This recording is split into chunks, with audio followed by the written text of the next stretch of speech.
Hello, Maverick fans. Welcome to another edition of the Mavpuckcast.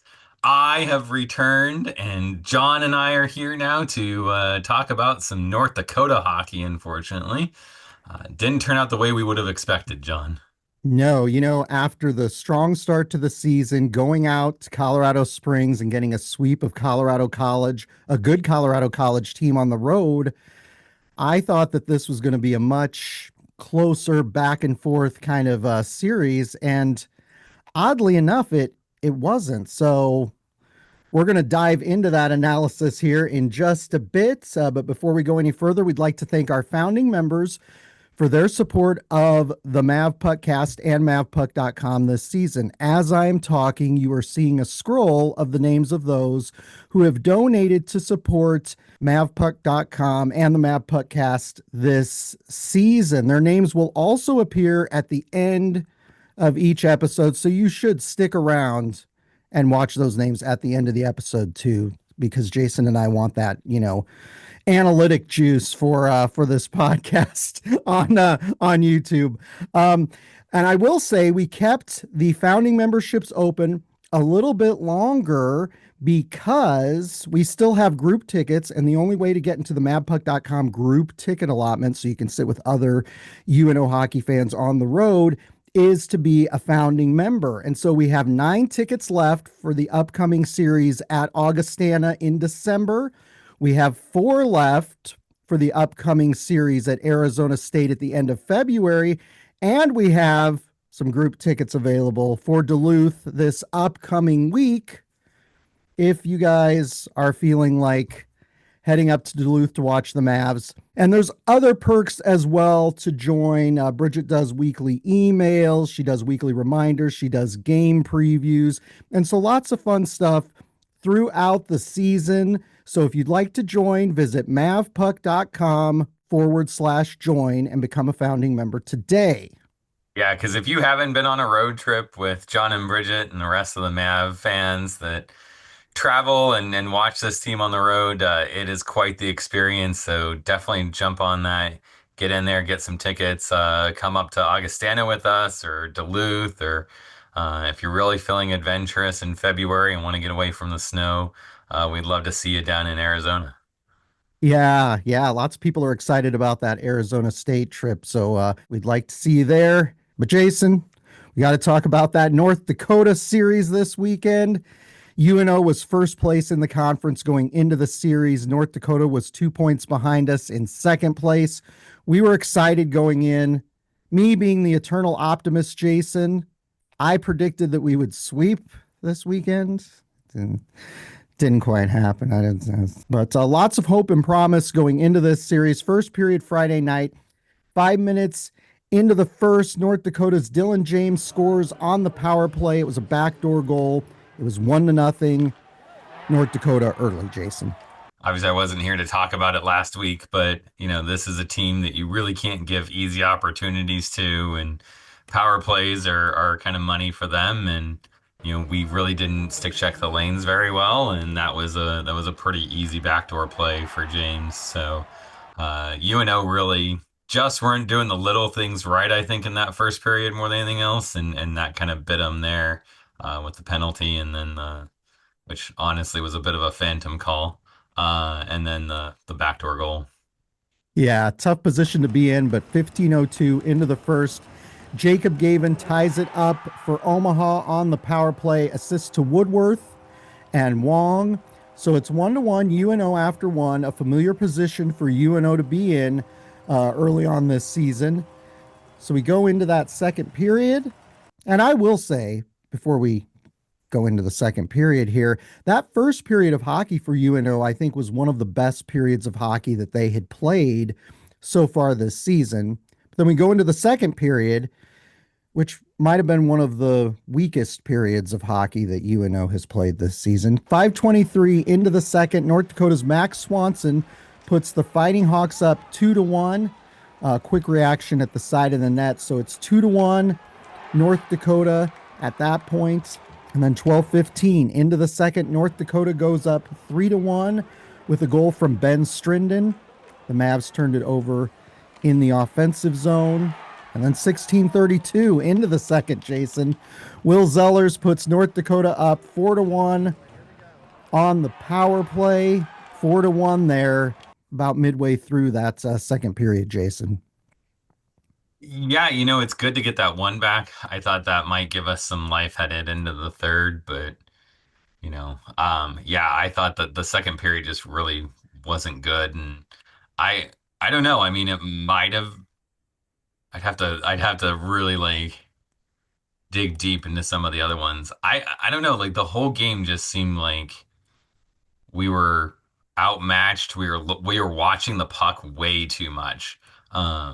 At least three of their goals on Friday come from us just not being aware of where everyone else is on the ice and just kind of five guys staring at the puck. And this is too good of a team to do that. And so against and then it's just, it's unfortunate because what I really looked forward to with this series was to see kind of where we are.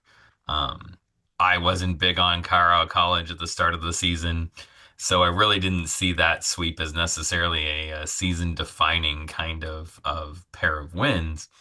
And to sit there and say that like this team's gonna, fight for a chance in the NCAA tournament, you know, maybe with some puck luck be there in the end kind of thing. Like you're really looking for them to prove that they can hang with a team like North Dakota that I don't know anyone who didn't think that they were going to be, talented this season. And so I was really looking for them to kind of play a pretty level game. And if they did lose close. But this game, second period, just really kind of got away from them.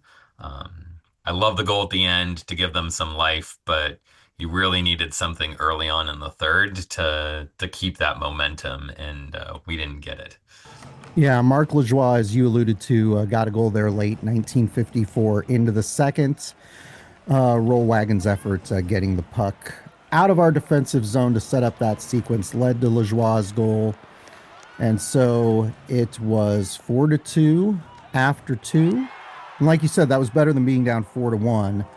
But credit where credit is due. North Dakota was winning battles for the puck. Their stick work was great. Passing, fantastic. But we expect that from North Dakota. They Yeah, always have I a mean the story I think of the weekend, not to preview Saturday too much. The story of the weekend is that North Dakota capitalized on opportunities, particularly mental mistakes and turnovers by Omaha, and Omaha didn't. We had good opportunities both nights. Um, breakaways and such and things like that we weren't able to get in. And then that's hockey, that happens, but it's like sometimes when you're playing good teams like this, that's the difference. The difference is can you net your opportunities more than they net theirs, and can you limit your mistakes? And Friday night in particular, I thought we really did a poor job of limiting our own mistakes. The second goal in the second period is the one where, it's a turnover at our offensive blue line. And I'm just like, but it's one of those that you don't have the proper coverage. You're in a bad position with where your other forwards are. And so a turnover there just can't happen. And it's going to lead to something bad. And the minute it did, I'm thinking like, oh, that's not going to be good for us. And, down the ice, and then it's like tic tac and then the back of the net. And I'm like, that's why you can't turn the puck over there. So we've got to be better. We've got to be smarter about what we're doing with the puck, because when we move the puck, this team is dangerous. Omaha is a very talented team when they use their speed, get flow, and move the puck quickly.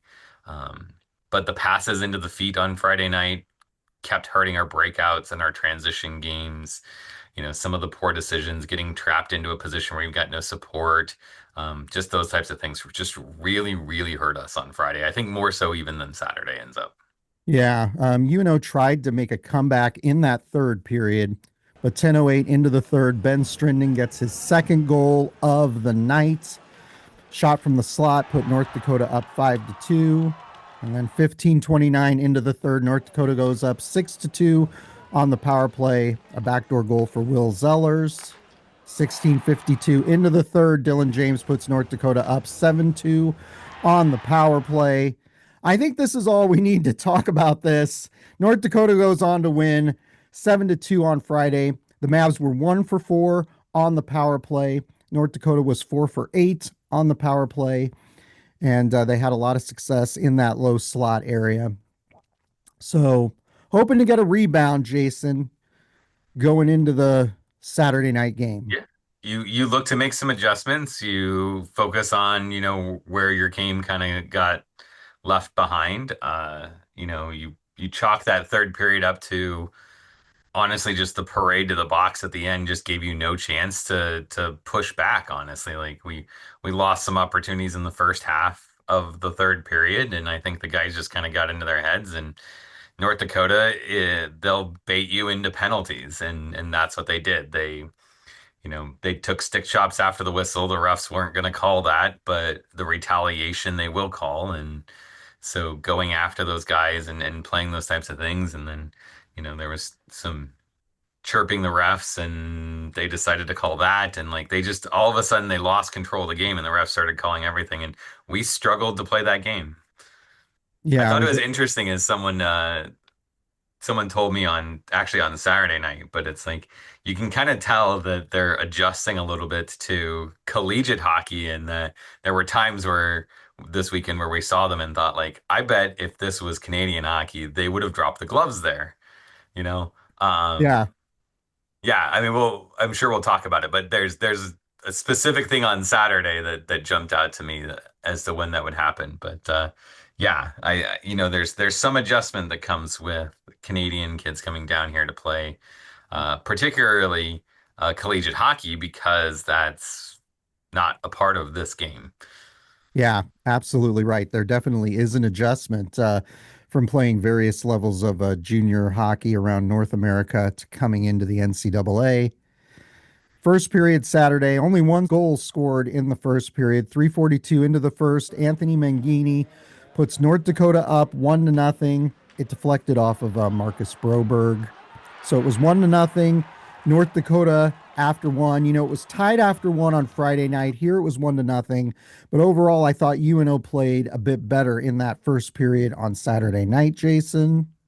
I agree. I think, surprisingly, like our first periods have been some of our better periods this season. And so it's good to see the guys come out ready to play.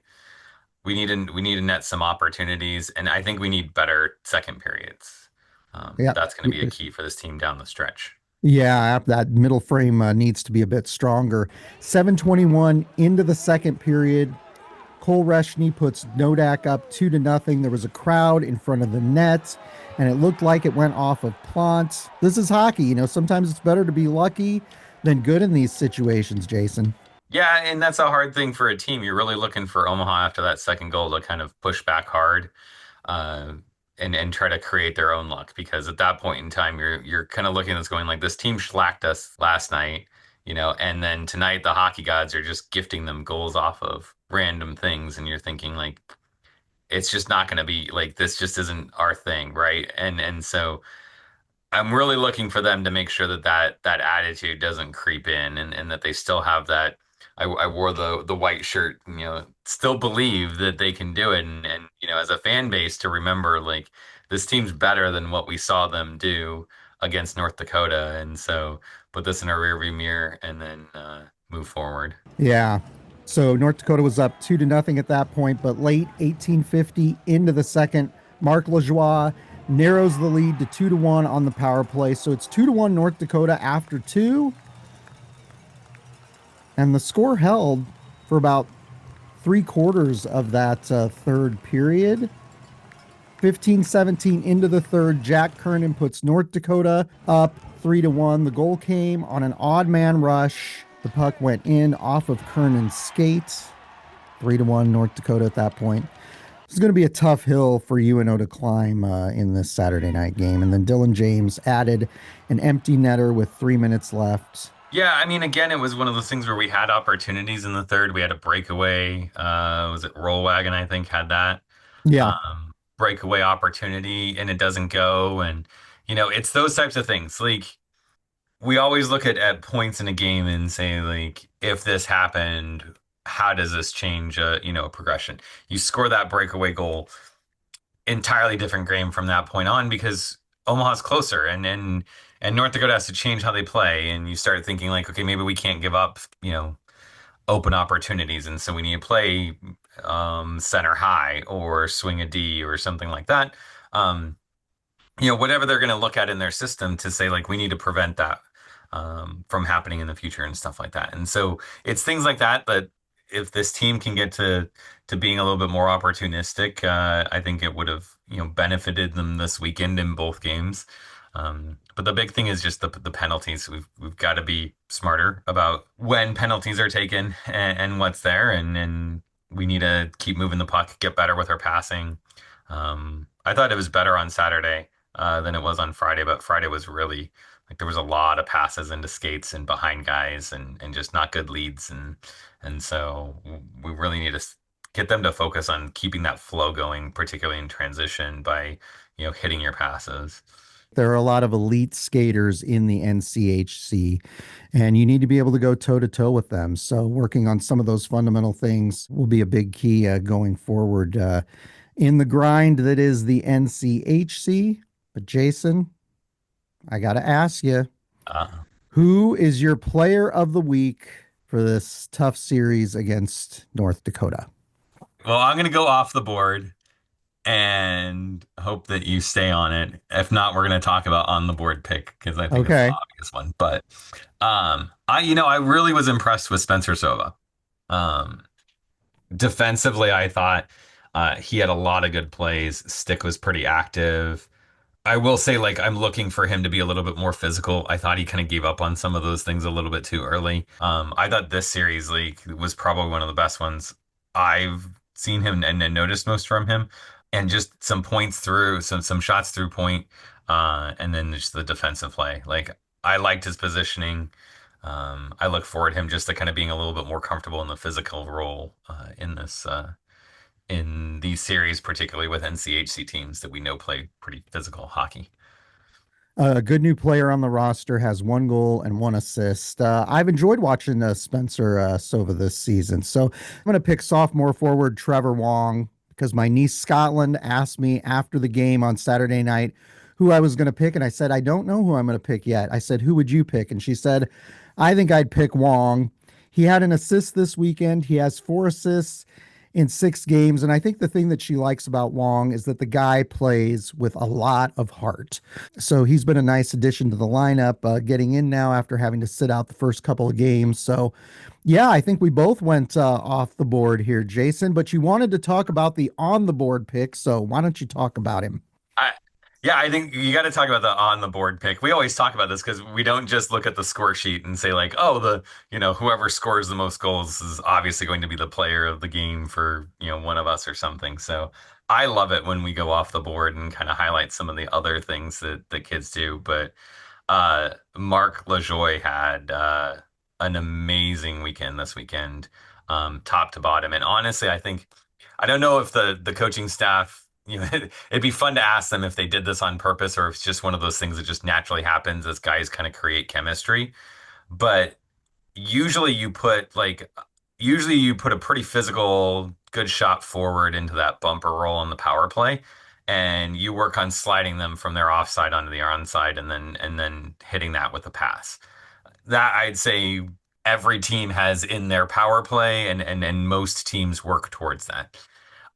It was really interesting in the power plays when LaJoie was out there to see them slide him from the top down into that same bumper roll. He gets his power play goal that way. And just that awareness that open ice is there, I think is pretty impressive from the kid. And so I hope that this is a sign of things to come and not just, an off weekend, a positively off weekend, I guess. From him because he was good defensively. He made some good decisions moving the puck, and then like I said, that production on the power play was pretty impressive from him. What did you think of his play this weekend? What can you say about Marc Lajoie? Good looking defenseman out of Alberta, 2 goals in the North Dakota series. He has 3 goals and 1 assist this season. And one of the interesting little tidbits that fans might not know is that Coach Gabinette got his start in coaching from Marc Lajoie's father, Serge Lajoie, who was the coach at Northern Alberta Institute of Technology. Mike Gabinette became an assistant for him, and that's ultimately what eventually led him to Omaha. So Lajoie was a player that they had recruited. Lajoie ultimately decided to go and play major junior hockey in Canada, and then was playing at University of Alberta last season before the eligibility rules changed in the NCAA. So it's great to have him here, and it's cool to have that familial connection. Good, solid defenseman. We've got a lot of really good-looking defensemen on the team this year, but I thought he had a great weekend, and he is just a steady, solid player. He honestly kind of reminds me of Mike Gabinet when he was suited up and playing for Omaha back in the early 2000s. Interesting. So we should keep an eye on him for a future coach then. That's right. Who knows? He might end up being an assistant for Gabby here at UNO. We'll just have to see.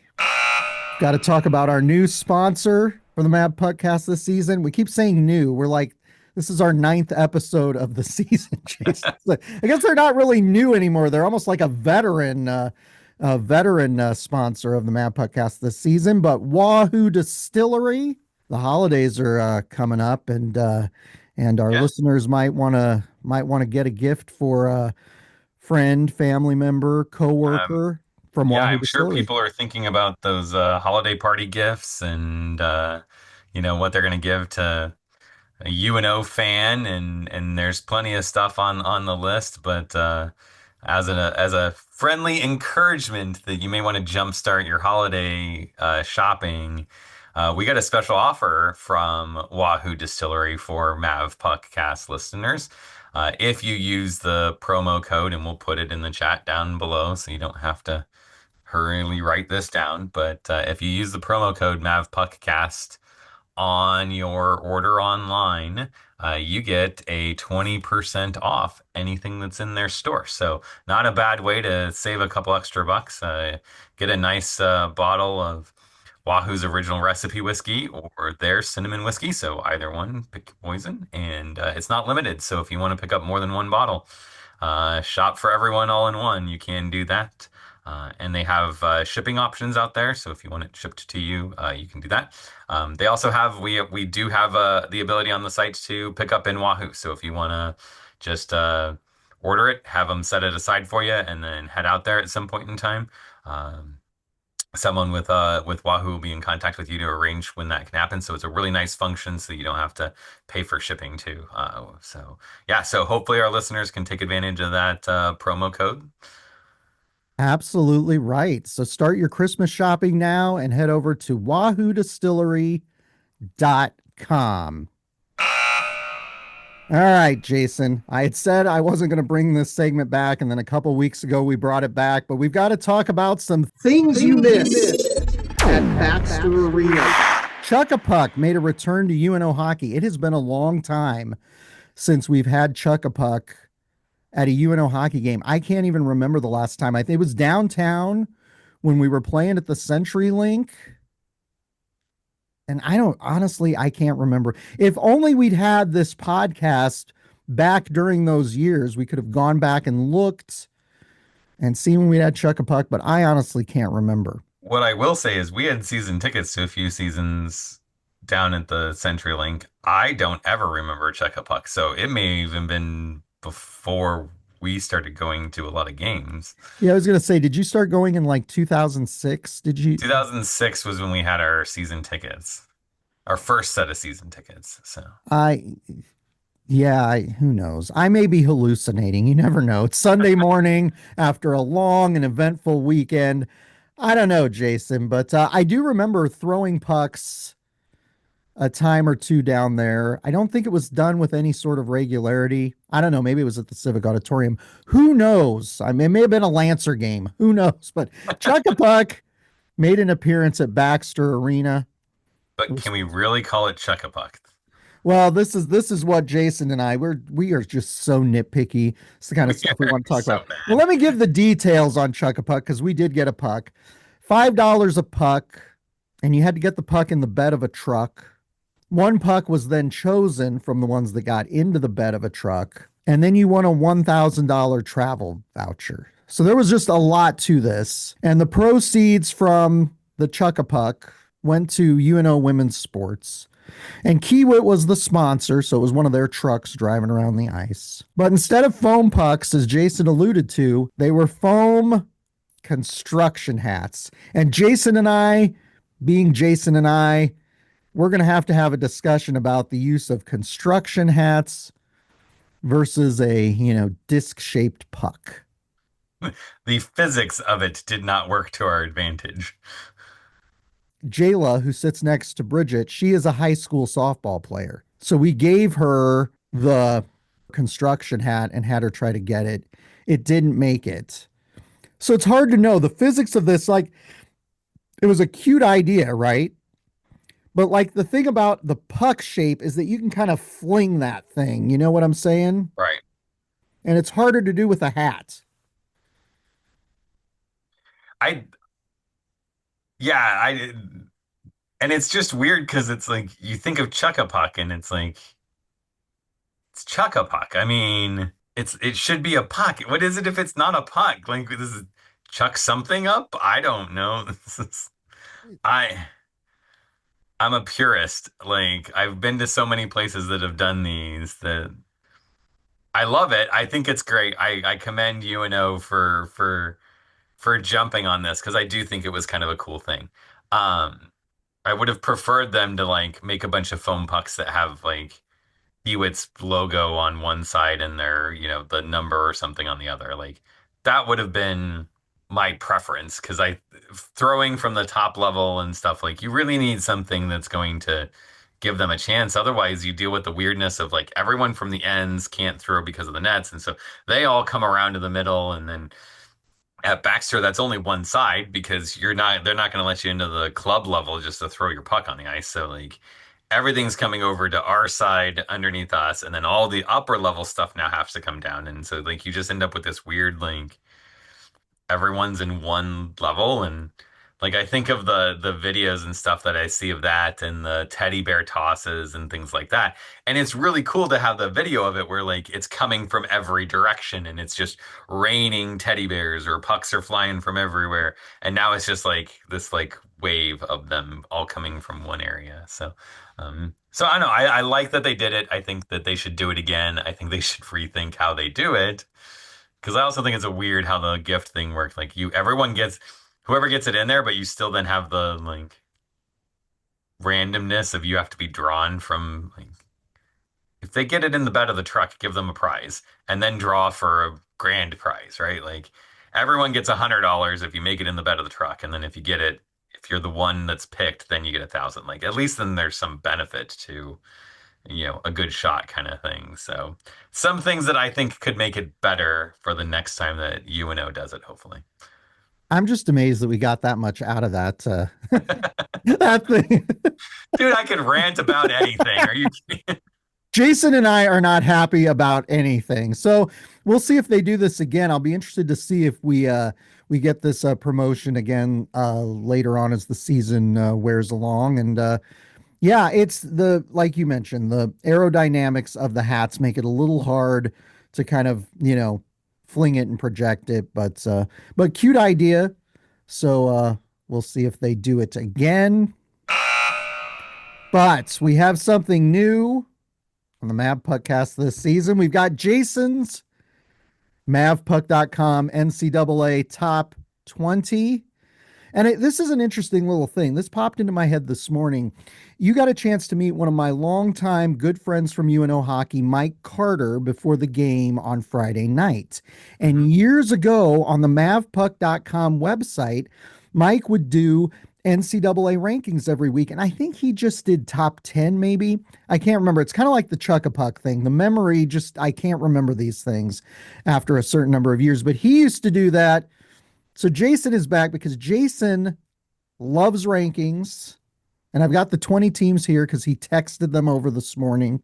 And for those of you who are listening, because I know that there are a number of you who don't watch on YouTube, even though you should watch on YouTube, who are on Apple Podcasts and Spotify and SoundCloud who listen to this podcast. So I'm going to rattle off the teams. We're just seeing how this is going to go here. And I want to say too, this also Yes. came from last weekend after the Carlisle College and the snub that we felt that Omaha got because at that point in time they had split with two top 20 teams at home and then went on the road against the top 20 team and swept them in what I would say was a, convincing fashion. That wasn't a game where they just got lucky. Like they found ways to win. They played hockey like that.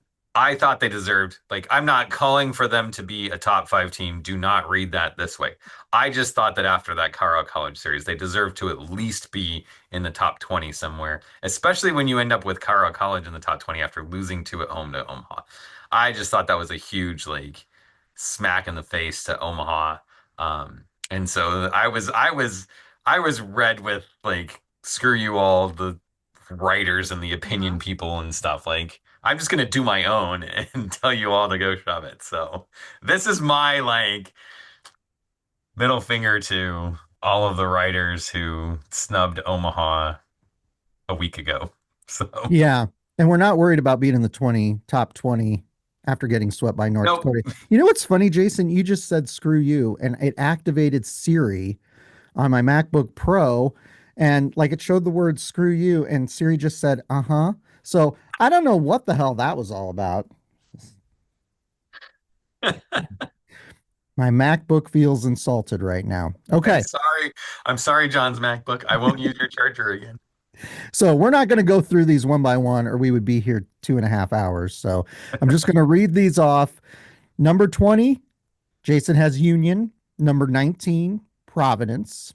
Number 18, Boston College. Number 17, the Ohio State Buckeyes. Number 16, UConn. Number 15, Minnesota State Mankato. Our first series of the season was against the Mankato Mavericks. Number 14, Cornell. Number 13, Boston University. Number 12, Western Michigan, who had a tough series this last weekend against Denver. Number 11, Northeastern.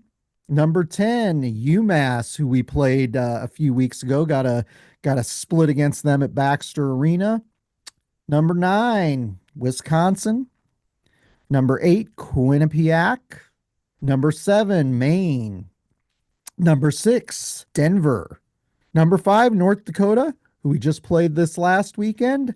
Number 4, Minnesota Duluth, who we play this upcoming weekend and who we'll preview here in a moment. Number 3, the Michigan Wolverines.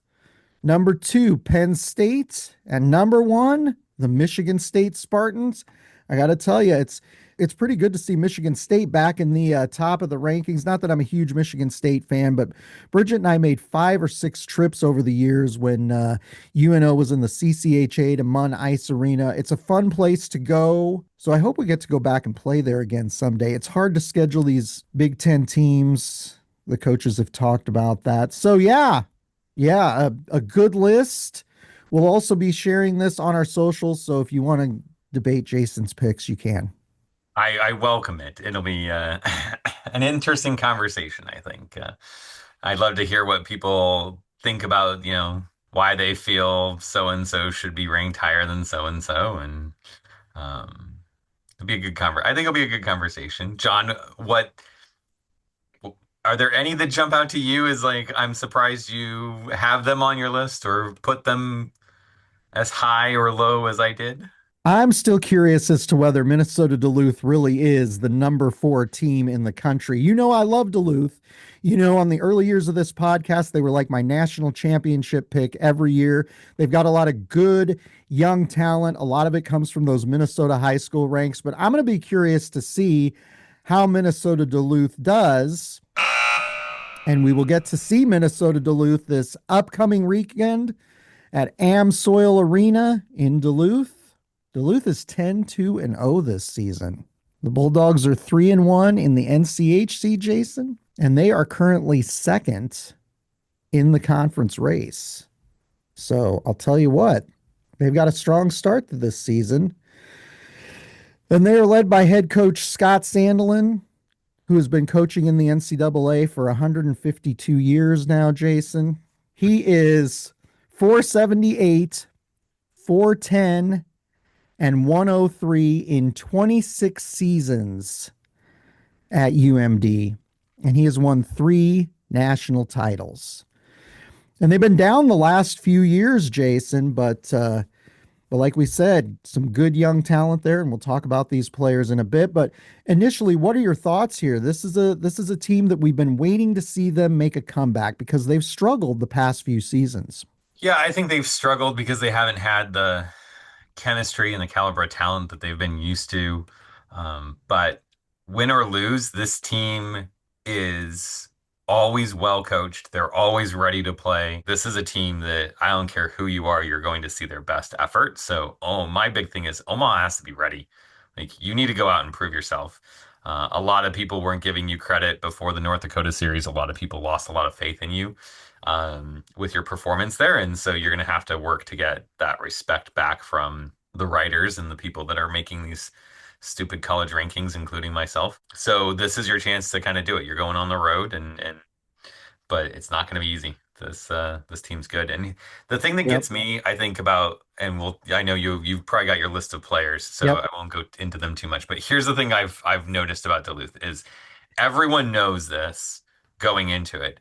There is like their top line basically is significantly their top line.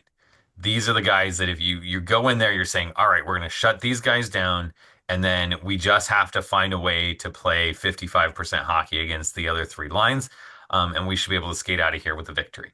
Everyone knows that.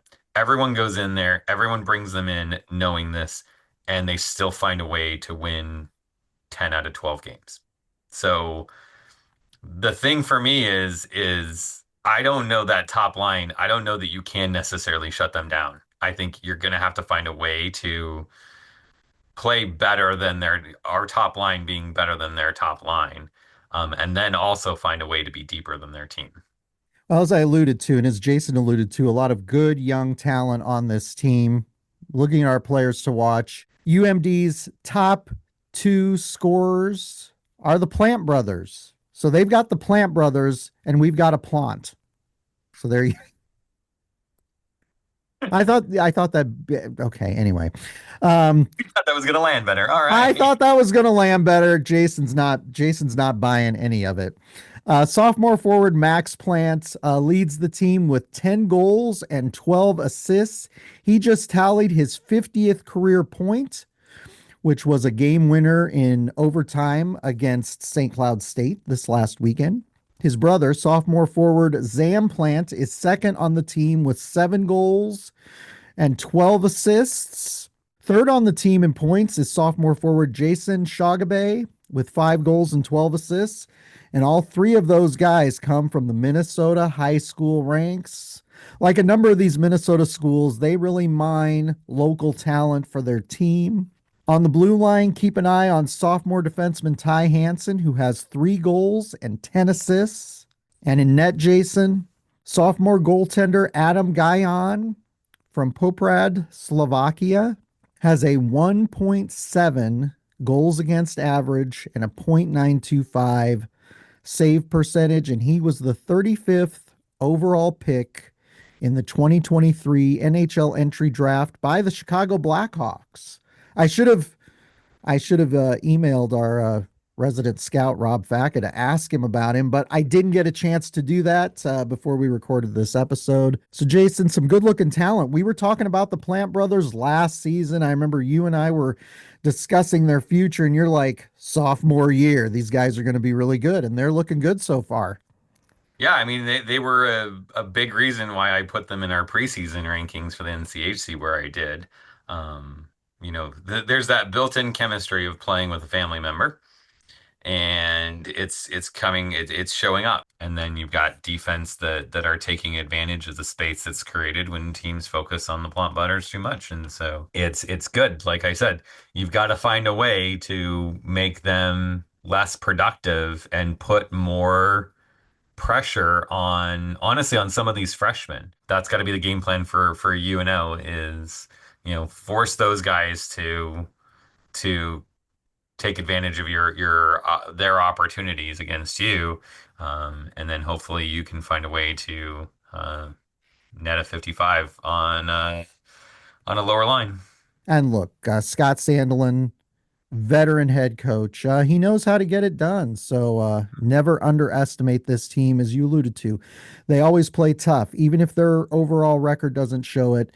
Minnesota Duluth is always a tough weekend for teams. So I got to ask you, what's your prediction? Do you think we'll get swept up along the shores of Lake Superior in Duluth next week? Do you think we'll split? Do you think we'll sweep?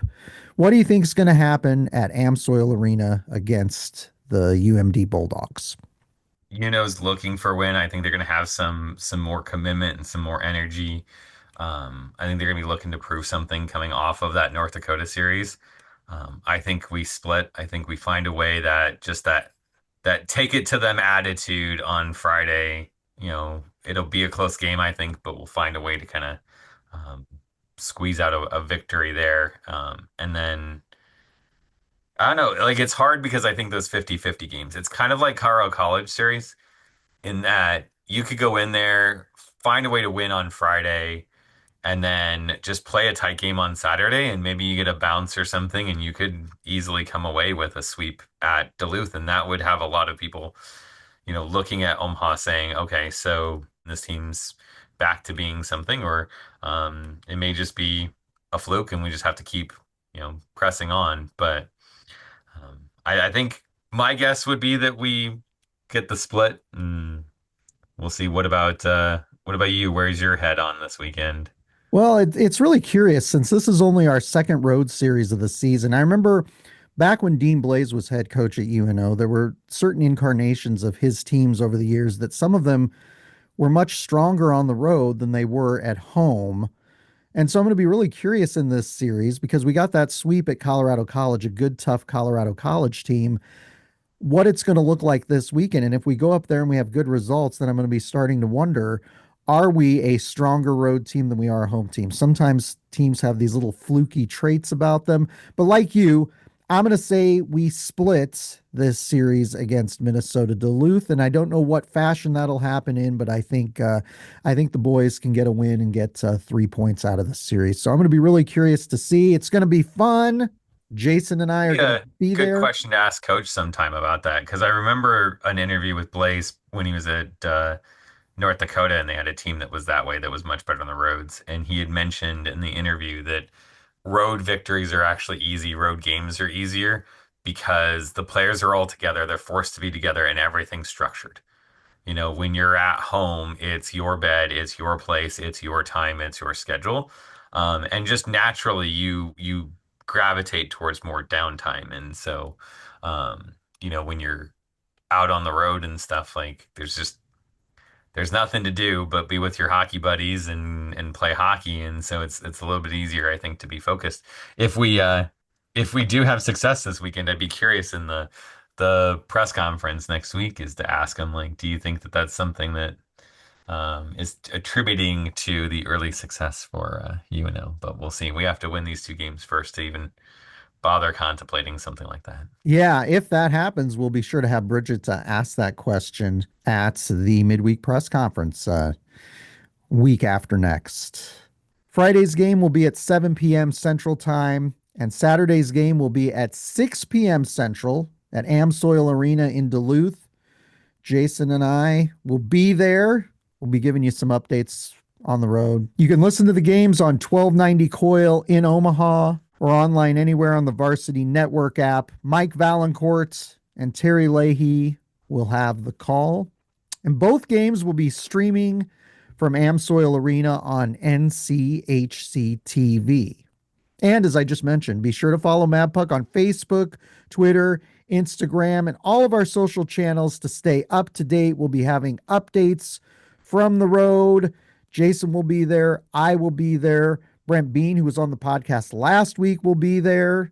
So we're going to have a nice little contingent. I'll be interested to see what other UNO hockey fans are in attendance. I'm sure some of the parents will be on the road following their sons this upcoming weekend. So should be an interesting series up there in Minnesota Duluth. Curious to see what's going to happen.